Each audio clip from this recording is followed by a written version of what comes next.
Our final speaker of the day is Mark Bünger. And those of you who've been here before know that Mark particularly cherishes this spot because it's the last one of the day. It's right before a cocktail hour. And somebody asked me how Mark won the privilege of this. And we have a group that plans the event, works on the agenda. And Mark is not always the most prompt attendee on calling in. So when he's not on the phone, it's like, hey, let's stick Mark with the last spot on the first day again. And then if he's even later, we say, well, we'll make up the topic for him.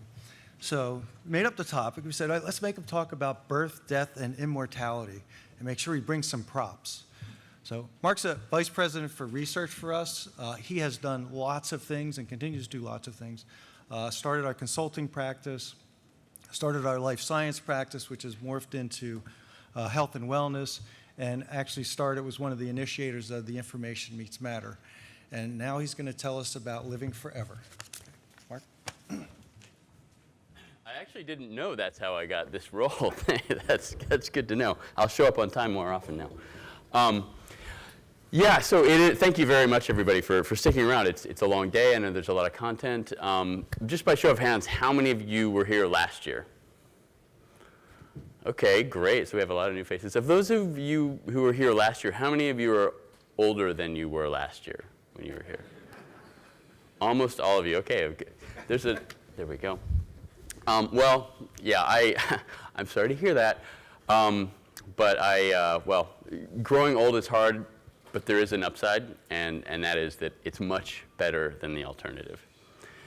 So growing old is something that we all do think about, right? Almost every day when you get to a certain age, things stop working the way that you'd hope they would. And a lot of things are happening that can give us hope that things actually can get better. Aging is no longer the death sentence that it once was. So there's just a long-term trend in increasing life expectancy. So, over the last 50 years or so, life expectancy has continued to rise. There's no reason to think that just through normal improvements in hygiene and medicine that won't continue to happen.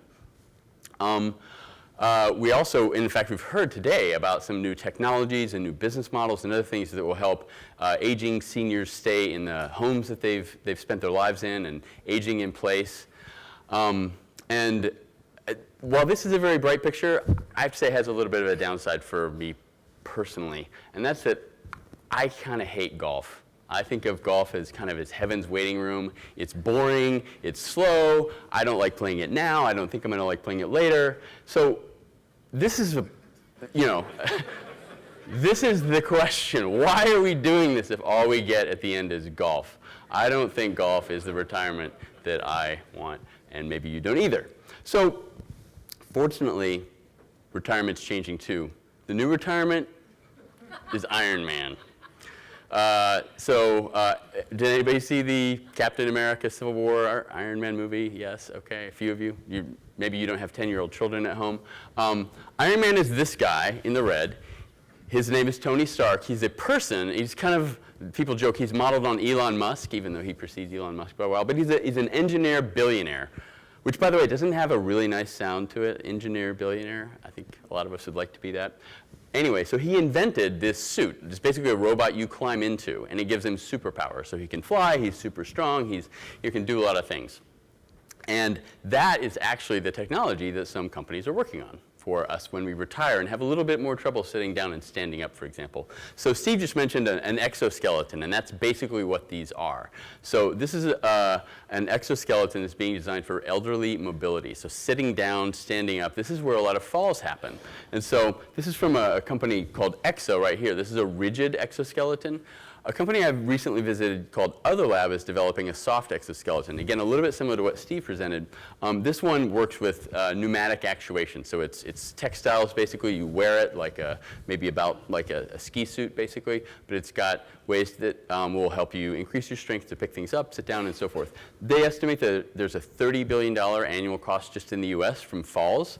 30% of the rise in elderly population over the next 15 years is going to be 30%, and the total addressable market for this technology could be about $4 billion.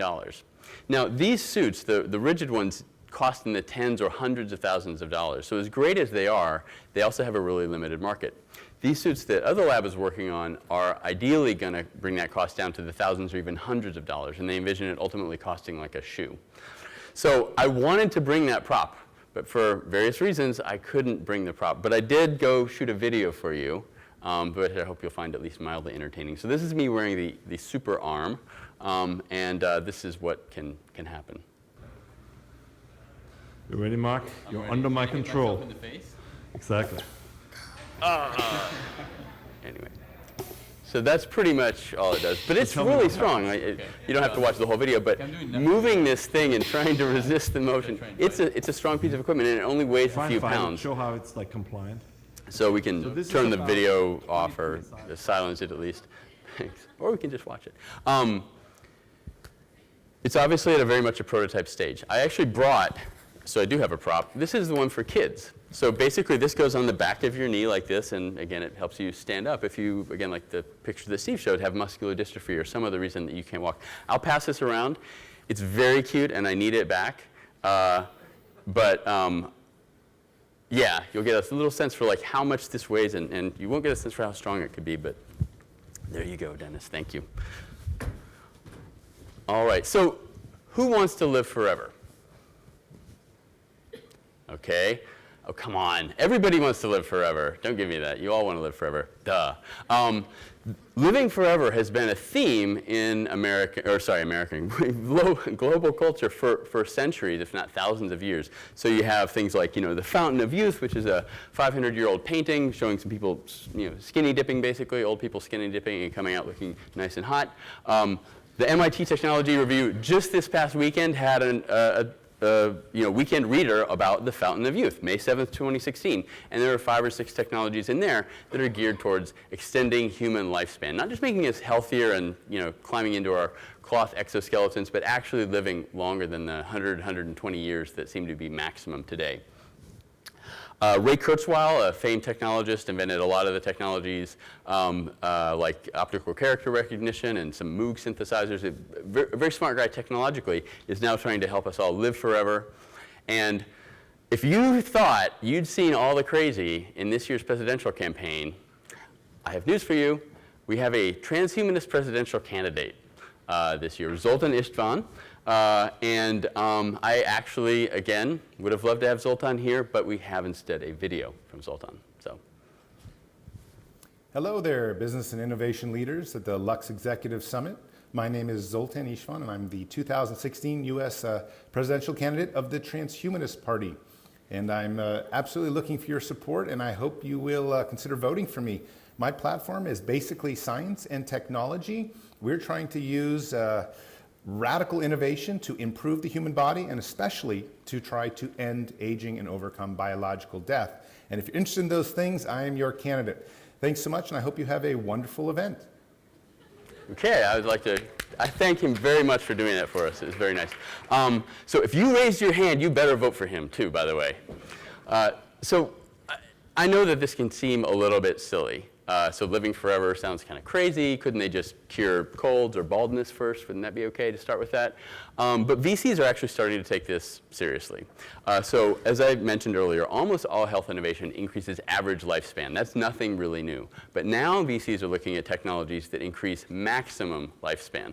So even if nothing else gets you, it seems like around 100 and 120, nobody gets past that. So this has been going on for as long as we've been keeping records. People have lived to roughly that age, but never beyond.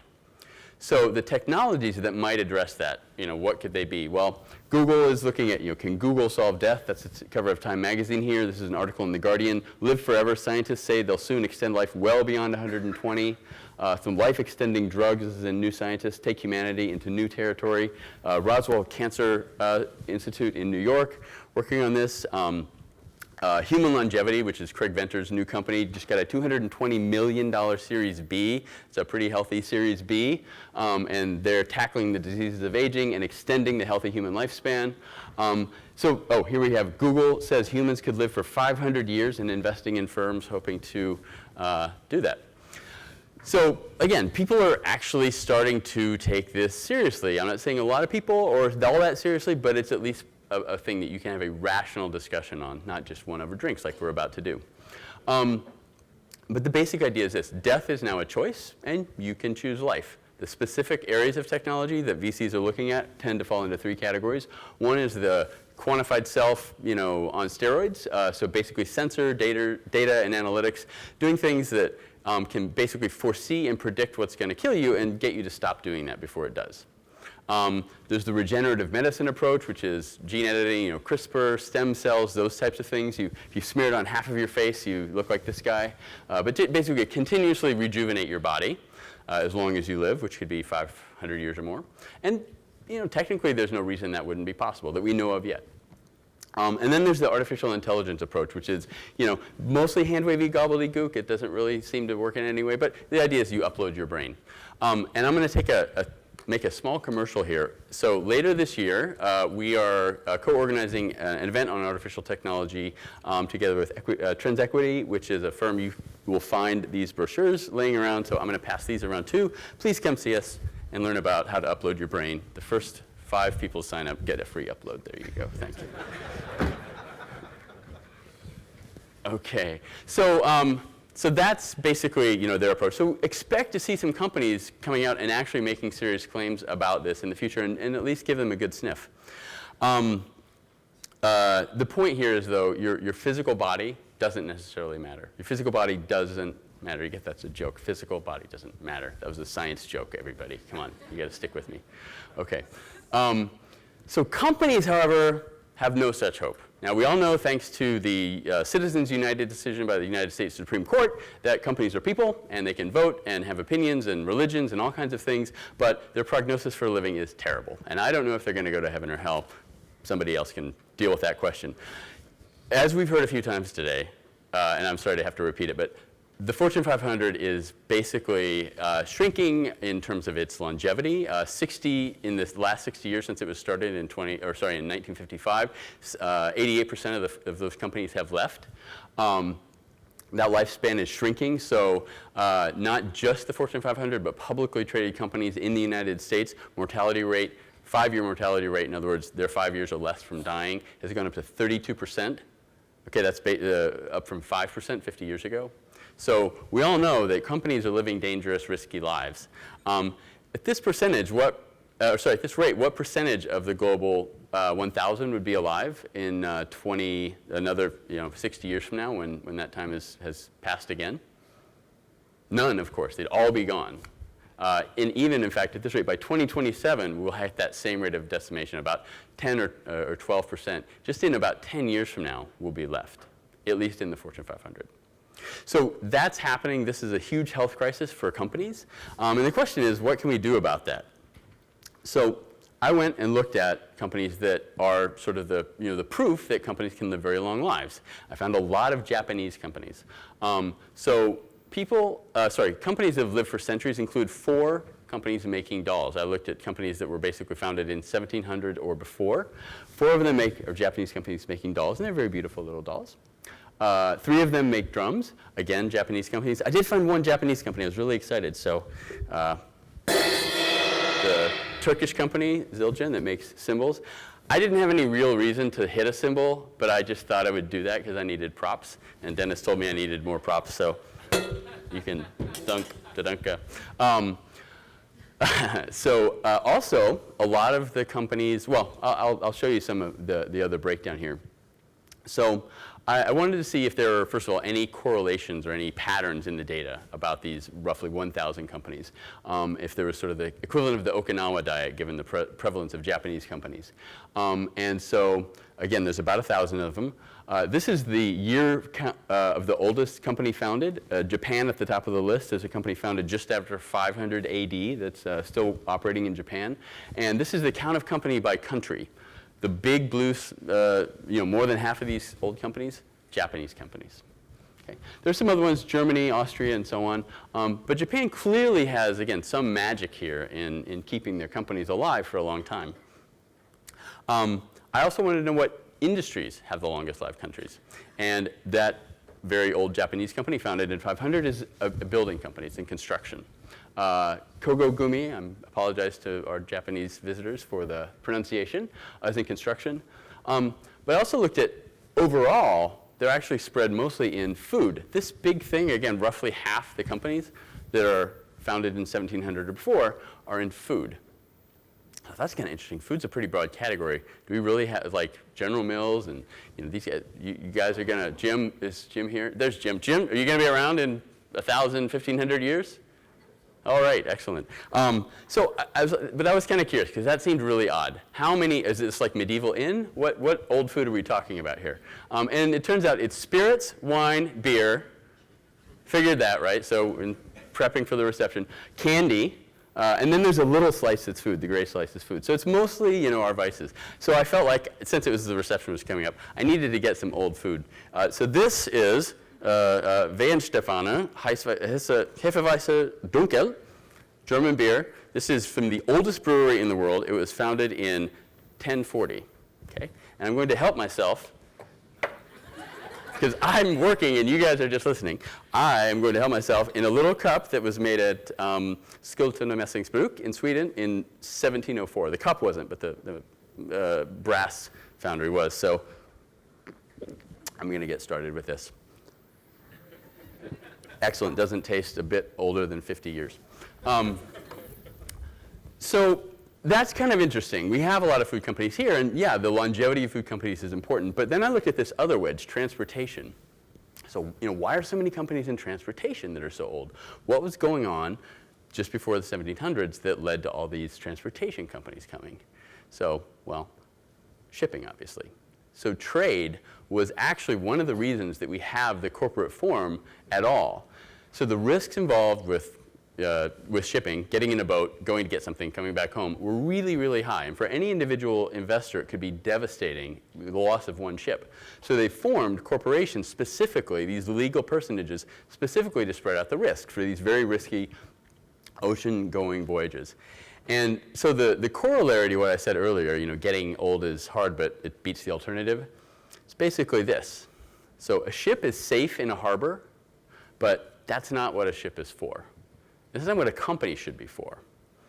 Okay, we emphasize, again, this longevity, this safety, and what if that's kind of like golf retirement? What if that's the most boring thing we could do with these huge instruments that we've created? So risk, like how can we look at risk and reward in a different way as companies and as people? Well, I love people, and I've found that beyond open innovation, there's something we call Jackass Innovation. If you've ever seen the TV show Jackass, you'll recognize what I'm getting at here. These are basically overconfident amateurs inventing things, like a self-driving car. So Mercedes and Nissan both have technologies that allow you to basically sit in your car and it will drive itself, even on the highway, following turns and things like that. But they require some kind of a safety thing, like you have to keep your hand on the wheel. So somebody said, well, I can get around that. I'll just take my beer and I'll strap it to the steering wheel so it thinks that there's some weight. And then he videotaped himself driving down the road with his can stuck to the steering wheel, the car driving itself. So that's only kind of dumb because you could get yourself out of that if you really needed to.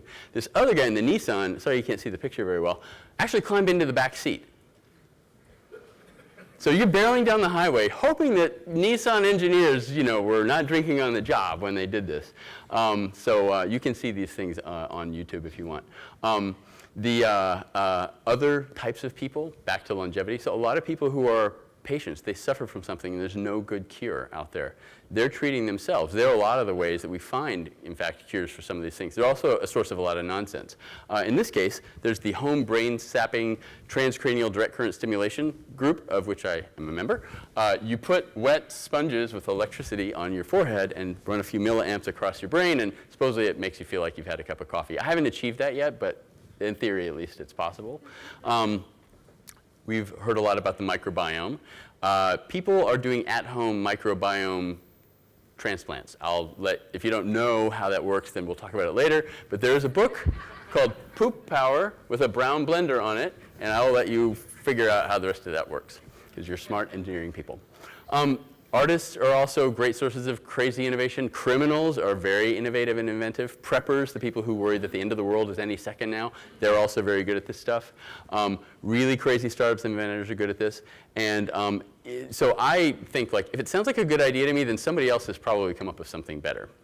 The best way to find these things, I find now, is if you Google hold my beer, the continuation of that while I do X. So there's a whole like genre of videos and websites and sort of blogs.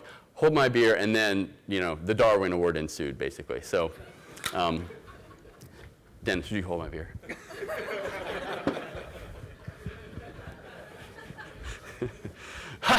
Yeah, it's because you're sitting there and I'm up here. Okay, so basically the reason these companies and these products live so long is because they're kind of like I said, the golf. They're in this museum, dolls and drums and old spirits. That's nice. They're ancient things. They're nice things to have. I love my little cup from Skultuna, but they're really not. I mean, by definition, they're not innovating. They are specifically valuable because they are so old. The reason we buy those dolls and we appreciate those drums and we love those spirits is because they have a history associated with them.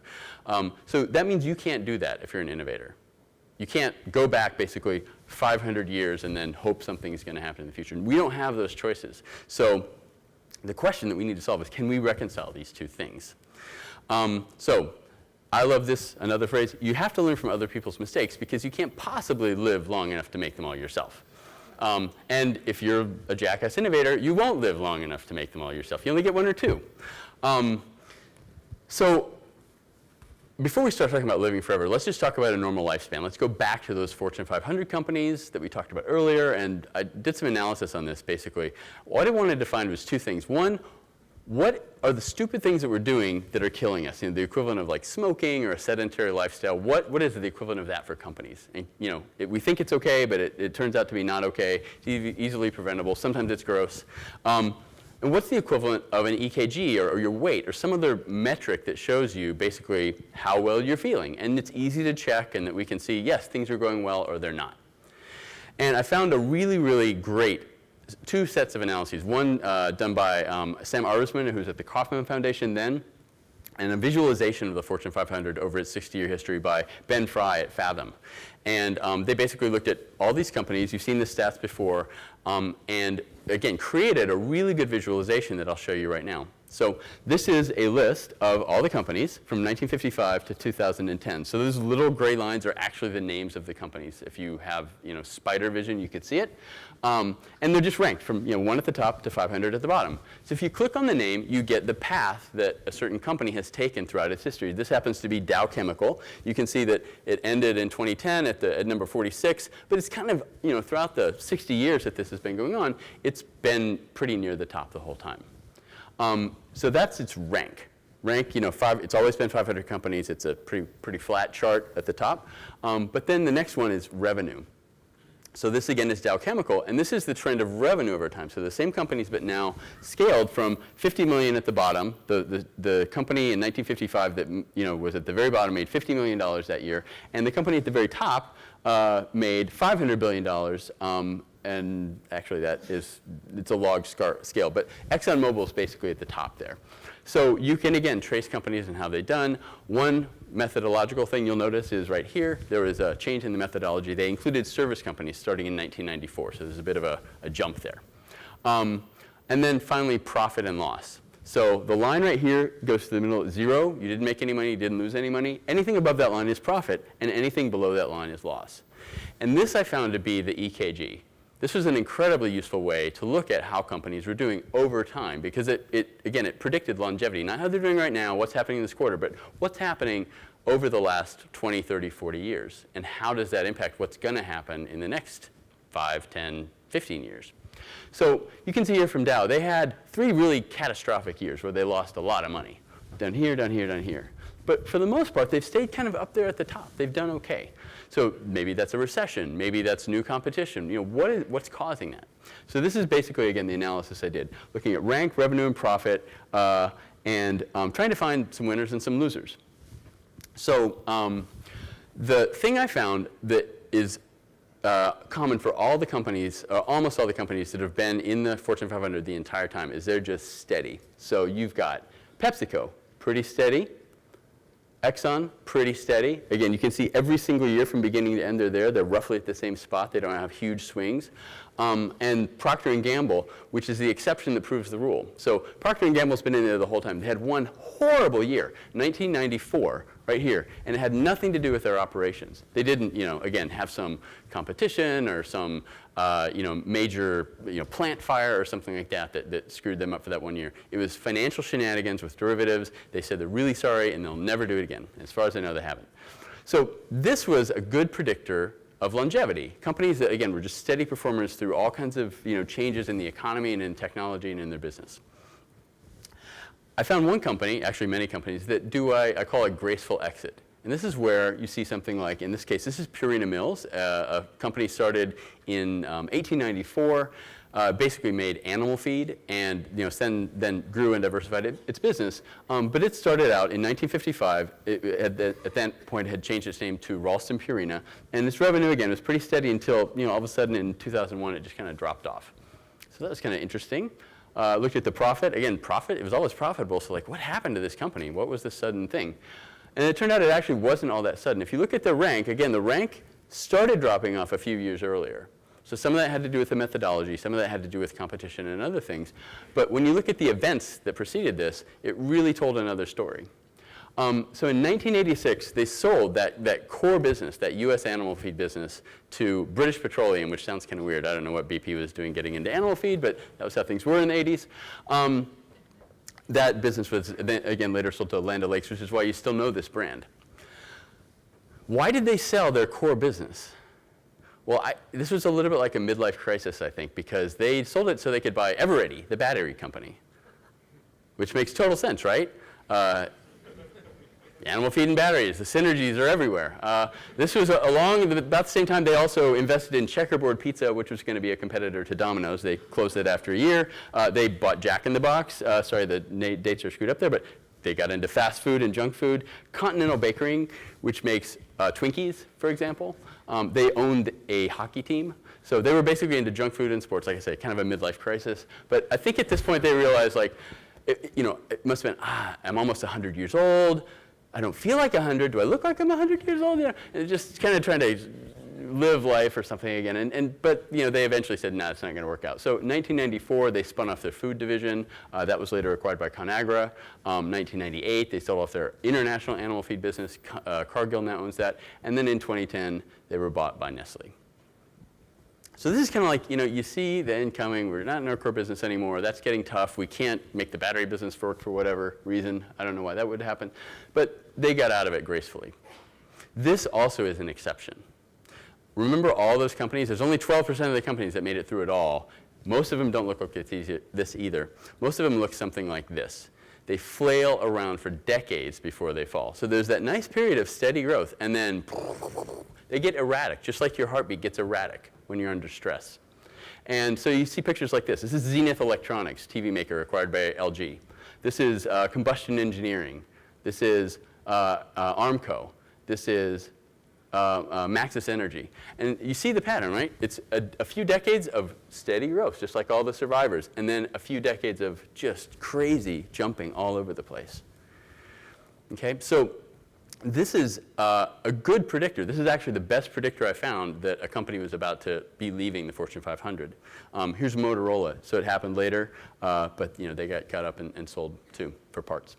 So when this happens, we don't get snuck up on. We have a lot of warning that a company is in this space. So I looked at some known cases where a bunch of companies failed. So steel, for example.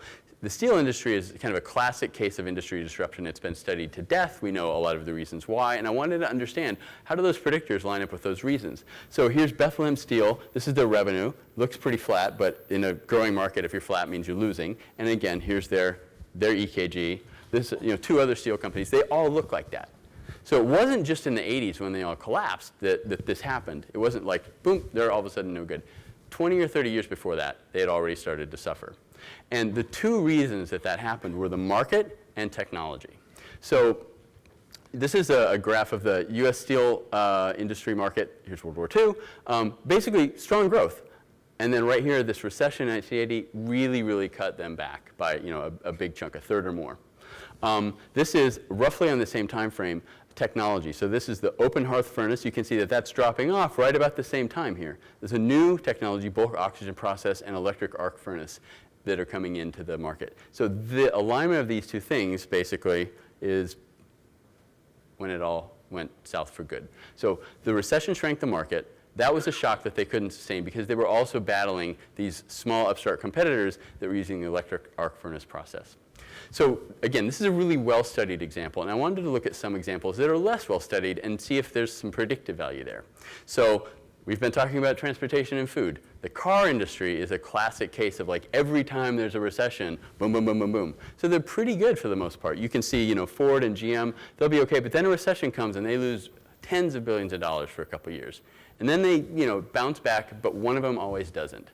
Every time there's a recession, we lose a car company. So we're down to 2. In the early part of the 1900s, there were like 300 car makers in the US. Now there's 2.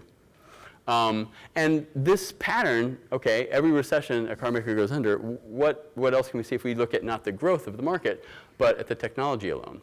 So a classic case here is mainframes. So mainframe computer makers, again, all died roughly in the 1980s, all at once. So we've got that history. We see they had a shorter time to sort of grow, but then dead. Really fast. This is interesting because we have an example of a survivor. And this is, like I said, this is really what I wanted to get at. What lets companies survive a situation like this? Because clearly they all caught the same cold. And so I looked at IBM. Now IBM actually, as I got thinking, so IBM's clearly here, right? But they actually did die. They died and came back. And this is roughly around 1991 to 93. So this is IBM's revenue. This is their profit. Okay, so this was a company, again, that has been in the Fortune 500 the entire time, but they had 3 catastrophic years. This was so unprecedented that it was making headlines. So IBM reports its first loss, $2.8 billion. The 1991 decline is blamed on the recession, cost of staff reductions, stock has fallen, blah, blah, blah. But if you read the interpretation, IBM's poor performance also reflects its struggle to deal with the fundamentally changed computer market, one moving away from the company's stronghold in large centralized mainframe computers and towards smaller desktop computers. Okay, so there was a huge new technology. That's what killed all the other companies. But the market wasn't shrinking. The market was great. If you were making computers and you made the right ones, this is when Dell and Compaq were just getting started, and they took off like crazy. So there was a good market. It was just the technology shift. So how did they make it through that technology shift that all their competitors failed in? Well, they had a new CEO. Lou Gerstner. There's a famous book, How Lou Taught Elephants to Dance. And he came in, and there was a plan to break up the company into several operating units. How many of you have been discussing that very idea with your company at this meeting? I've heard a lot of people. Like, that's how people, quote unquote, create shareholder value. Break up the company. But if you read again some of the things, that was the first thing he said, is we're going to stop that. But he did kill off OS/2, which was their operating system, which you've probably never heard of. It was meant to compete with Microsoft, which they regarded as a bunch of punks. Microsoft has no business, they're a startup, and we're IBM. We decide the operating system. And it was getting miserably defeated in the market, basically to the point where it's making a mockery of our image. That's how bad it felt for them.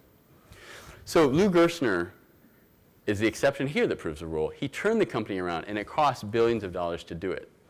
They actually got out of that business. They got into services, they got into all kinds of other stuff. So they were transformed. You could say they died and came back. And that's the type of transformation that companies need to be considering when their industries are under this kind of stress. So we've seen companies flail when their industries are failing. This wasn't bad management by any stretch of the imagination. These were all good companies that have been well run for a long time. And if anything, it's harder to run a company in that type of stress. It's easy to run when everything's good. Okay? So it wasn't bad management. It was the whole industry that was failing. Okay? So there's no growth in the industry. There's a new technology. But the thing that kills them is that they don't change. All the other companies died except IBM because IBM made a huge change. So think about the industries that you're in. Think about transportation and food that we've been talking about. Okay? Death is a choice just like it is for people. It can be messy. It can be graceful. Or if you're really good, you can avoid it.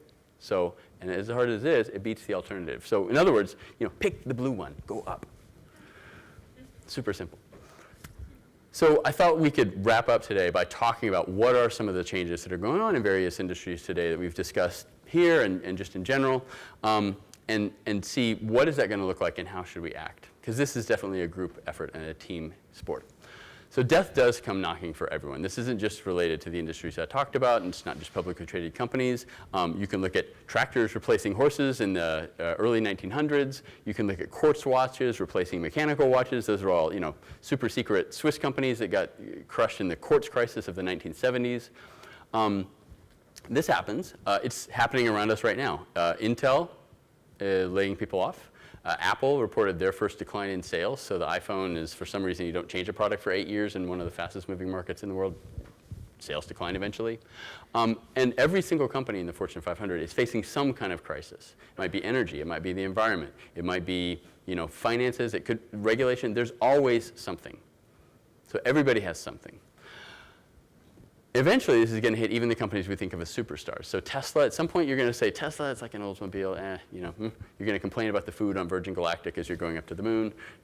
That's just natural, it's human nature. We get used to this, living like gods that we do. But what's going to happen between now and then? So transportation and food, like I said, those are two topics that have come up a few times, and I just want to illustrate how those things might play out. So there's scenarios that we've been playing with. First of all, I think you can look at the transportation industry and some of the big revolutions that have happened. So in April 1956, that was the invention of containerization. Containerization totally transformed the global shipping market. It transformed ports. It transformed how we design cities. People at the time thought that this will make the cost of shipping things less. Period. They missed that it would actually transform how we trade. Economists that don't get that when the price of something goes down, that the use of it goes up, they totally miss this. So the industry that we have today is largely based on this transformation of shipping with containerization. 20 years later, FedEx, 1973, FedEx starts shipping packages overnight. And our expectations of how quickly you can get something immediately change. So now, this was obviously, a long time ago. Now we expect things to be instantaneous, but at the time, this was a huge revolution that nobody thought would work. Okay, 20 years again, April 1994. Jeff Bezos is a financial analyst, and he sees, hey, this internet thing is getting kind of big, and he starts a bookstore because he thinks maybe there's something that we can do to sell, all these people something. So the idea that he started with Amazon, a bookstore, obviously hasn't changed at all in the last 20 years. It still sells books. But Amazon is actually, obviously that was a joke, Amazon is actually changing things in a lot of ways. So 2016, or about 20 years again, we're about due for a revolution. What could this one look like? So we talk a lot about connected cars. My colleague Ori Zek, where are you? Anyway, has presented this slide. But basically, we look at how different levels of connectivity, even before we get to autonomous vehicles, are reducing our need for driving around. So, for example, with Waze and Google, these navigation apps, you can get 15% less navigation errors, so you spend less time driving around, okay? Autonomous vehicles, we know there's going to be some impact at some point in the future, but people, is that 2020, 2030? Chris Hartshorn talked earlier this morning about a few decades from now. But right now, Uber is actually bringing this impact with fewer cars on the road needed. So a number of people have studied the impact of ride sharing on the transportation fleet. And I don't expect you to read this, so I'll read it for you. At SRI, actually, we held a workshop on intelligent transportation a few months ago. One of the city planners that was in the group said, so these cars can drive like really close to each other and then they go park someplace else? And we're like, yeah. And they said, well, maybe we never need to widen roads again, ever. Like our population will never require 500 times more, or sorry, five times, 500% more roads than we have. Maybe we don't ever build parking lots. Maybe we don't invest in rail now because we have these autonomous electric vehicles taking everybody everywhere. And why would we spend millions of dollars or hundreds of millions of dollars on a rail system? There's a Berkeley researcher named Susan Shaheen. She calculates that for every ride-sharing car on the road in the city, there are 9 to 13 fewer personally owned cars. In other words, people say, well, I would buy a car. I don't really want to. Plus, I can take an Uber everywhere, so I'll just do that. I'll save myself a couple $100 a month. That, in an industry that can barely take a 10% downturn, now we're talking about 1/10 of the required fleet. Google has a little bias, but Google is estimating something like 90% reduction in accidents, but also in cars, 90% reduction in cars. The reason for this is we have a lot of deadhead trips. We go to the grocery store with the car empty, we buy groceries and come back. So there's a lot of waste in our transportation system. And again, the impact could be really devastating. Car makers are aware of this. So GM just spent $500 million to get a stake in Lyft, a rival to Uber. Nokia sold its maps business to Audi, BMW, and Mercedes for $3 billion. It's an expensive map. The reason they did that is, one, because this is a strategic priority. Why is mapping a strategic priority all of a sudden? They've had maps in the cars for decades. Because Nokia is not Google. So that's how panicked they are about the driverless cars. GM spent $1 billion on a startup that we cover called Cruise. We gave it a caution. They spent $1 billion. You can work out the math on that one. Ford is making an autonomous car, not necessarily made with Google. The reason they're so scared is not because driving will reduce the need for cars. Driving will completely eliminate the need for their cars, and Chinese automakers and Google and others will come in and start making cars that are autonomous. The same way that basically Nokia lost out when Google came in with Android. And that handset, they don't make. Samsung and LG and all these other companies, they make the handsets. So what Nokia did was lose, not to Google, but because of Google. And that's the scenario that they're afraid of. So this basically is what Carlos Ghosn, the CEO of Nissan, said about this a few years ago. We've seen what Google did to phone manufacturers. We don't want that to happen to us. The auto industry has a pretty bad history of taking in new electronic devices, so like telematics, again, the mapping and navigation and entertainment systems that we all have in our cars, but nobody uses because we have a smartphone, which is better at everything that the telematic system does. If they screw that up in autonomous driving, they'll be totally gone. So they're really freaking out about this. Oh, and sorry, just a little quote. So Daimler CEO said, "We do not plan to become the Foxconn of Apple." In other words, we're not going to be the contract manufacturer of vehicles for Apple and other companies like Google. Well, Foxconn actually might be the Foxconn of automotive because Foxconn's getting into making cars. So they have an $800 million automotive plant.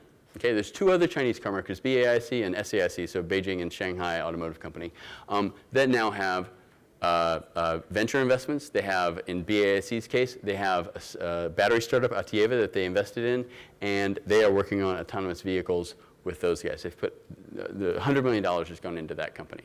So they're pretty serious about it. Drones. A lot of the things that we do in cars today could be done with drones. Amazon, I mentioned earlier, kind of famous for its drones program. Amazon has bought 767s. They've bought not containers, but ships. They've bought an airport. Okay? They're not just selling books anymore. Okay? So their goal, looking at this travel and transportation industry that's already going to get disrupted, is to start delivering all kinds of things to you, like food. So, by the way, Uber also has a food delivery program. Other people are trying to get into this thing where basically, okay, restaurants between lunch and dinner don't do much. They've got staff, they've got equipment, but it's sitting there idle. It's an unutilized resource, kind of like those cars. So they've started preparing meals during the day that can be delivered and heated at night. Like they're meals that are suitable for that type of business. And there are delivery services around this. So the idea here is that they start delivering that food to you, and maybe food goes the way of music. So it used to be that all of us had shelves, maybe even an entire room dedicated to records and CDs and cassettes. We had a few $1,000s worth of equipment to play the records and CDs and cassettes. We had stereo speakers. This was like this was a big, big investment that all of us had in the media and the equipment, and none of us have it anymore. Why? Well, first we had downloads, right? But even downloads today, that's kind of a going away market. The new technology today is Pandora and Spotify, so streaming music. You say, I like this song, and it says, oh, well, here's about 1,000 more songs you might like, and you can basically listen to it constantly for one subscription rate. You have a party. You say, I'd like to listen to this instead. New music streams in. Okay, so imagine that happens in CPG. Imagine you say, I like this kind of food. Just deliver it to me when I eat, because you can see from my phone that I'm almost home, or you can see from my calendar that I've got some friends coming over tonight, and they are all vegetarians, and blah, blah, blah, blah, blah. So all that inventory we have at home where we store the ingredients for food, all the equipment we have, which is like a little factory at our house where we assemble the food, all that moves upstream just one notch in the supply chain. And How many of us would miss that? Right, so there's a 4% market share left. Anyway, so there are certainly occasions, maybe your children's birthday, or you want to make something special where you still want to be able to do that. But for the most part, most of us think making food's kind of a hassle. That's why convenient breakfast is a whole aisle of the grocery store, right? Oh, let's just go buy some bars. Is that any better than a drone dropping a hot, well-made meal on your breakfast plate? So this type of disruption, like I said, think of the steel mills. Okay, think of the mainframe market. This is potentially really massive. And companies making small investments in, well, we're going to preserve our business by investing in Lyft, or we're going to preserve our business by investing in some maps. Is that an IBM scale transfer or transition? Or is that asking for just a few more years of this and then going away? So these are massive, massive changes, and the response needs to be massive, or it will be over. So I want to wrap that up with going back to the human opportunity. A lot of our decisions about food are actually bad decisions. I think we know that, right? So if those preferences could be mixed in with things about our health, about what food is going to keep us alive longer, about what food we haven't tried but we might like, make us happier. There's all kinds of ways that these things all fit together. So they're really all one opportunity. And that's why I wanted to present it to you right before we go and have some drinks together. I did bring another beer, by the way. This is one of the newest beers. And this brings me to the conclusion here. This is a Hop Hunter IPA. I'll read to you. Hop Hunter IPA is the first beer to feature oil from wet, geez, my eyes, hops. Anyway, it's a new beer. It's really good. You can try it later. You gotcha. Again, to wrap this all up, so fear of death in a lot of ways is just kind of fear of missing out. We want to be around and see these things happen, right? And when I look at how long we live, by historical standards, we're already immortal. We already live like gods. We can fly all over the planet. We have power and health that kings and very few people would have ever dreamed of. So we live in a really, really privileged time, and it's up to us, I think, to take advantage of that. So I want to bring back to Zoltan, Istvan, and to the brace for the child here. So I don't think Zoltan really thinks he's going to win, although now maybe he's got a chance. So what he's done is he said, hey, I really believe in this transhumanist thing a lot. And there is a golden opportunity for me to harness the power of the presidential election and turn that into work for me. So he's really being creative about this. And same thing with this, this approach to helping us get up and walk. I don't know what the kid who needs that, what that kid feels like today. To not be able to get up, I've always had, I've been strong and athletic, I've never had a problem with that. So I can't imagine how that feels. But I know that if I had one of those, if I had that problem and I had one of those, I'd feel a lot better about it. It's cool. By the way, the reason that face is there is it munches when it's eating, actually, when you bend it. So I think what we don't need is corporate longevity. I think corporations are actually meant to die horrible, adventurous deaths on the battlefield. That's what they're there for. But what we need for that to happen is some corporate version of curiosity, of bravery, of risk-taking that really works for all of us. So that's what you need to provide. I hope now that we will all be able to discuss that over some beverages. So I have some good news just to wrap up. Wine is apparently still good for you. From the innovation side, microbreweries are on the rise. We have more breweries now than we've had in history. And I look forward to sharing these two products with you after a few questions, and then we'll go meet over there. Or, sorry, right where we had lunch.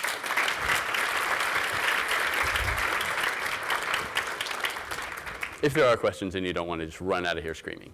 So,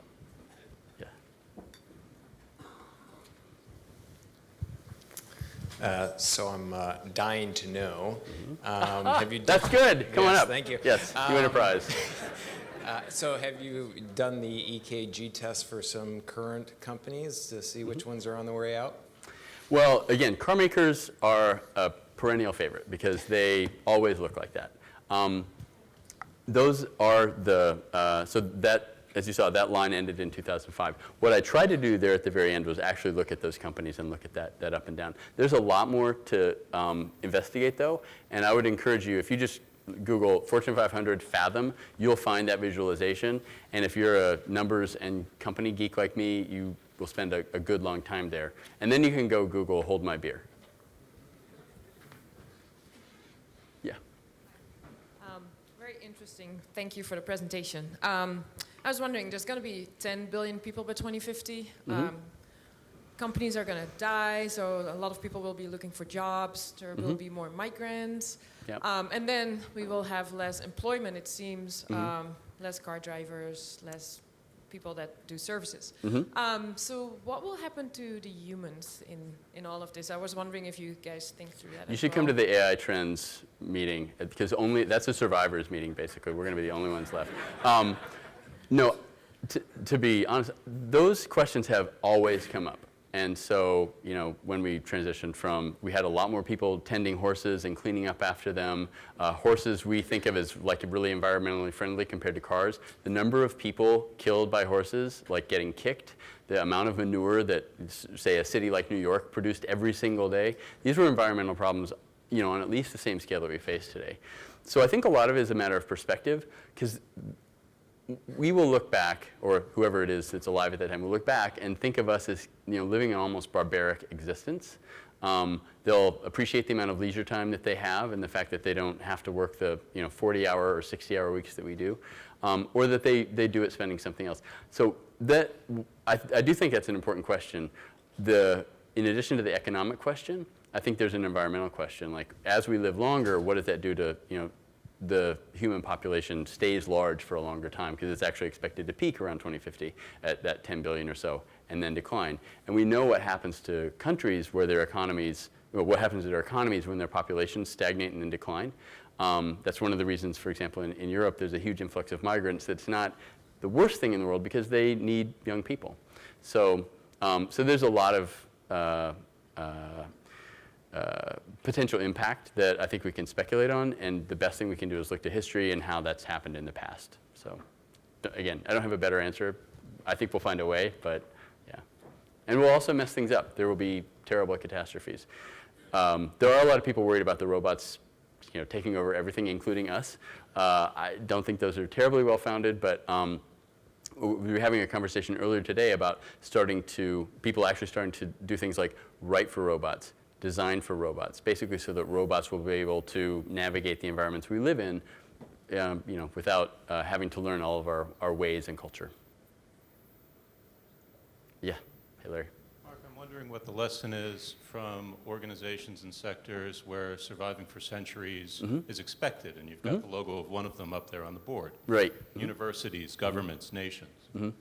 Yeah, well, that I think is an interesting question too. I haven't looked into it in detail, but sort of the length of the lifetime of nations is interesting because it's not just the lifetime that's changed, it's the size of nations that has changed. So, Germany used to be a bunch of little kingdoms and, dukes and everything here and there, and now it's, one country. So I don't know the data on that, but more importantly, I don't know what matters. So countries used to have a much more, say, rigid boundary than they used to. It was a national identity. It had language and a lot of other things that defined it. But I think the future is more cities, because with so many people moving into cities, cities are getting more political power. They'll probably start working on their own trade agreements, their own immigration policies, and things like that. And we already see that happening in the U.S. When it comes to enforcement of immigration laws, varies a lot by city. Enforcement of drug laws varies a lot by city. So I think that as Karachi and some of these other big mega cities start to rise, they're going to get fed up with their national governments, and they're going to start making their own, international policies or intercity policies. Yes. Mark, do you have a prediction of what Apple's intentions are in automobiles in terms of what part of the value chain that they will likely play in and why?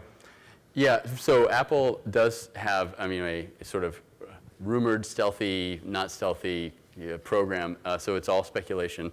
But I think Apple's a little bit late to the game. So if Steve Jobs had started this, which he said he wanted to do before he died, then they would be in a great position. But they're pretty far behind a lot of the companies, like in particular Google.